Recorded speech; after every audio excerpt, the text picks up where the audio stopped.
Hey, this is Carrie Ann Haycock. I'm going to be explaining my lesson plan today for our project in class. To begin, me and my PLC group have decided to focus on Utah history, 7th grade, and specifically Standard 3. Standard 3 states that students will understand the relationship between government and the people of Utah. Within Standard 3, my lessons will specifically focus on Goal 2, which states that students will be able to understand the difference between a territory, statehood, and how Utah became a state. So I'm going to start my lesson and I'm going to actually flip the screen so it will be a screencast. At the beginning of my lesson, I'm going to hand out graphic organizers to all my students, and so I'm going to allow you to see the graphic organizer, and at this time I will be talking as if I am the teacher, explaining the graphic organizer and what the students need to be doing for class that day. I will have times where I'll pause and explain as a teacher what I'll be doing while students are working on certain things, and I will also explain accommodations that I have for specific students with learning disabilities. So thanks. Alright guys, welcome to class today. Everybody needs to make sure that they got a paper from the back of the classroom so that we can start class today. Today's going to be really exciting. We're going to do a debate. And so in this debate, we're going to be talking about how Utah first it became a territory and then it became a state. So we want to figure out today what the difference is between a state and a territory and which one was better to live in and why you would want to live in a state or a territory. So if everybody looks at their sheet with me, I'm going to go through and explain what I want you guys to do on this paper. I'm going to split you guys up into groups, and you're either going to be for living in a state or you're going to be living for living in a territory, okay? So part 1 of this assignment on the paper, if you guys look with me, it says research your topic and define what it means to be a state or a territory. Then write 5 things that make your group the best. Okay, so first and foremost, I need to make sure that you guys write down a definition of what your group's category is. So if you guys have state, you need to write down what it means to be a state. And then if you guys have a territory, you need to write down and define what it means to live in a territory. I'm going to give you guys the textbooks, and I'll give you your group specific page numbers so you can find answers for it. But I'm also going to let you guys go on the computers and the iPads to research and look up for yourself what the positives are of living in that specific state or territory. So once you've defined it, you need to write 5 things that make your group the best. So 5 things that your group's going to argue is why you should live in a state or why you should live in a territory. So make sure you guys get good reasons because we're going to be debating at the end of class. So once we've all researched, we're going to come together after that, and then you guys will fill out part 2, which says, as you listen to the debate, write down the definition of the other group's side, and then write down 3 things that make the other group's stance more compelling. So then you're going to write down 3 good arguments that the other group had, okay? And then lastly, we're going to it says, now that you've learned about both sides, write down if you would rather live in a territory or state. Give good reasons why you would choose that.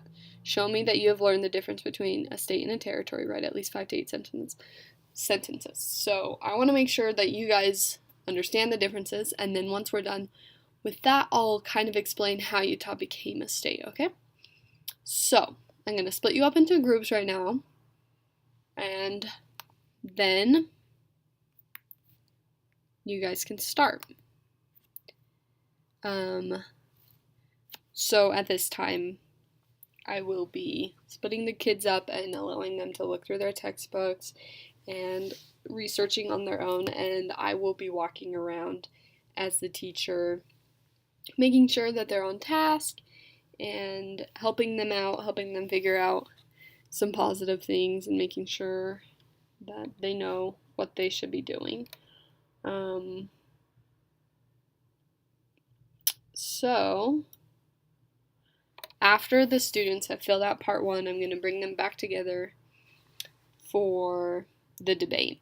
And hopefully, obviously this is kind of an imagined classroom, but hopefully the debate goes well and they make good arguments, and I can put my 2 cents in when I need to make sure the students are listening and make sure they're filling out the paperwork.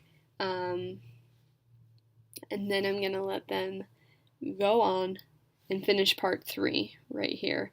And I'll give them a while to write that out. But I also want to discuss it just for a second, have a few kids raise their hands and tell us why that they would choose to live in a territory or a state. And then I guess right now is a good time to discuss the accommodations that I would have for the students. For Brittany, I'm going to make sure that she's working with a partner when filling out the graphic organizer, so I'll specifically not only assign her a group, but as well a partner that's going to help her fill out the graphic organizer. So if she's working with someone, she's going to be doing better. For Sean, I will require him to fill out the graphic organizer, but he doesn't have to participate in the debate. I'm going to give him earphones so that the loud noises that the debate might make won't bother him, and I'll have him have a copy of another student's graphic organizers. For instance, if I have Sean working on, if he's in the state group, I'm going to get a graphic organizer from somebody within the territory group and have Sean be reading the 5 points that make that territory and definition so that he can fill out part 2. He just doesn't have to necessarily be part of the actual debate. And for James, I'll make his graphic organizer more simplified, so I'll go to him specifically and tell him that he might only need to write two or three things that are good and then one thing that's compelling about the other side, so he just doesn't have to write as much. And I might also have him have a peer tutor to help him just make sure that he's staying on task and help him fill out the organizer and be thinking about that. And for Isabel, I'm going to have her be with a peer tutor and also simplify the graphic organizer. And I'll make sure that she attends the debate and works with the peer tutor for the reflection portion of the graphic organizer. So part 3, I want to make sure that she doesn't necessarily have to write it out, but maybe either come back in the room and talk with me about why she would choose to live in a state or territory, or with a peer tutor as well. So hopefully these accommodations will allow for these 4 students to still be a part of the learning outcomes and still be able to learn, but within their own means. So that's going to be basically how the lesson's going to go, and hopefully the debate will go good. It's always up, every class is going to be different. But at the end, so once we've turned in our papers, I'm going to kind of go back into my teaching mode and talk as if I'm a teacher again. Okay, guys, so now that we've finished our debate and now we know why it would be good to live in a state or live in a territory, I'm going to talk about the actual history of Utah and why they wanted to become a state. But before they became a state, they applied for statehood and then they were denied and became a territory. So just for fun, I actually made a video for you guys to give a little history lesson. So instead of me just standing up here teaching to you guys, I have this awesome video just for you guys that we're going to watch right now. So here it is.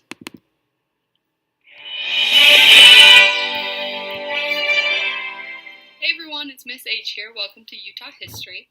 Today we're going to learn about how Utah became a state. In 1850, Utah applied to become a state, but were denied by the federal government. Instead, they were allowed to become a territory. But what is a territory? Territory means land with specific boundaries. If you look at a map, you can find the land mass and boundaries of a country.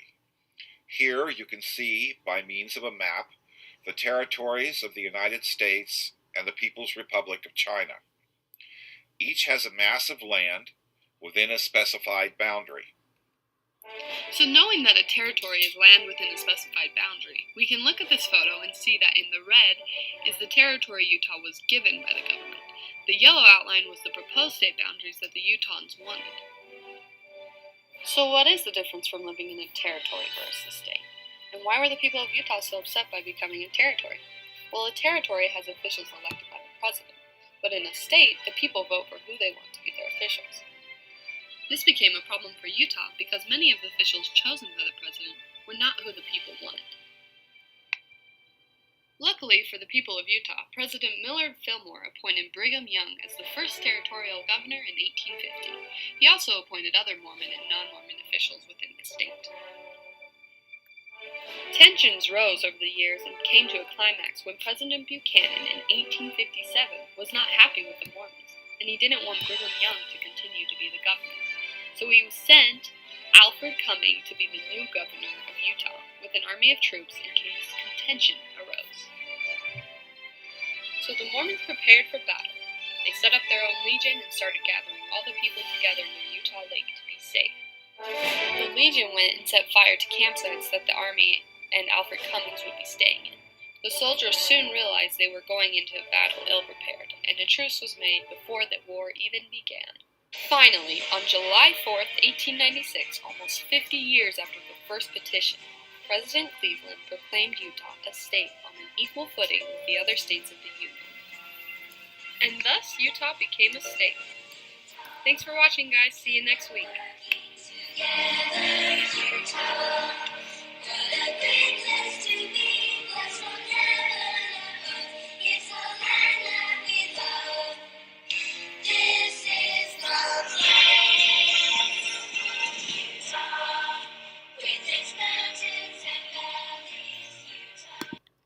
Okay, guys, I hope you enjoyed that awesome video that I made for you.